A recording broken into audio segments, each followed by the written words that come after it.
The charming, intelligent, and incredibly talented media personality Jeff Koinange launched his book Through My African Eyes this past Tuesday at the MJ Center in Westlands, Nairobi.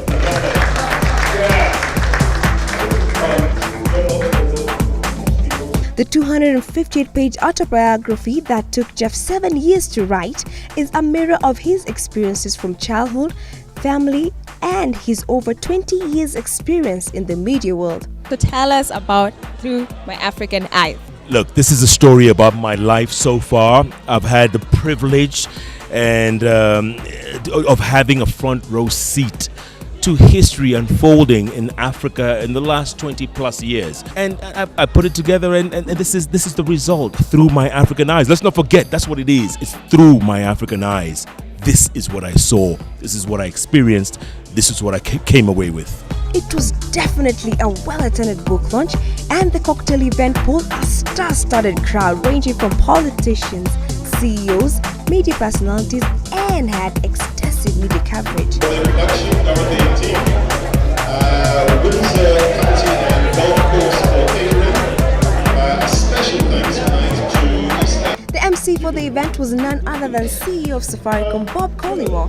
This book is called Jeff Koinange Through My African Eyes. Koinange ushered in the whole program, starting with Jeff's video testimonials, after which he took Jeff on his famous bench for a one-on-one interview.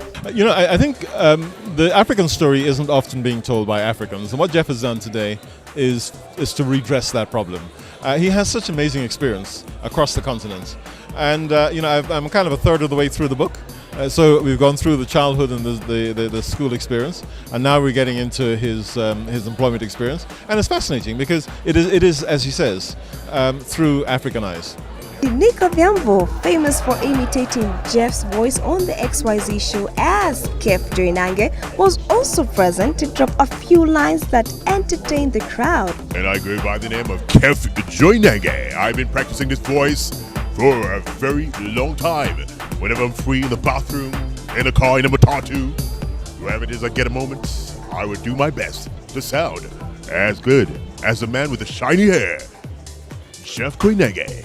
And folks, are those enough S's? Esther Pasaris, who surprisingly bumped into the book in a bookstore, had this to say. I love the idea that this is a Kenyan who's been across the continents.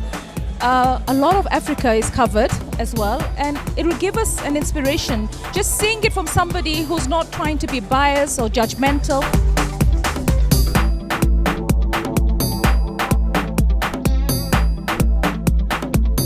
What's the most memorable part of this book?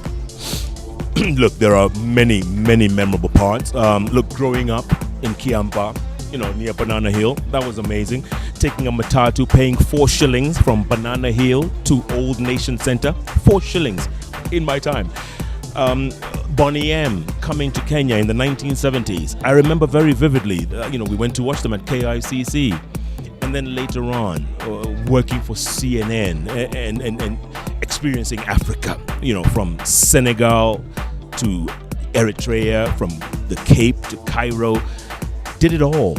To learn more about Jeff, read his book, Through My African Eyes, whose preface is by former South African President Thabo Mbeki and foreword is by Ngugi wa Thiong'o. You just have to grab yourself a copy and dig in. Oh my!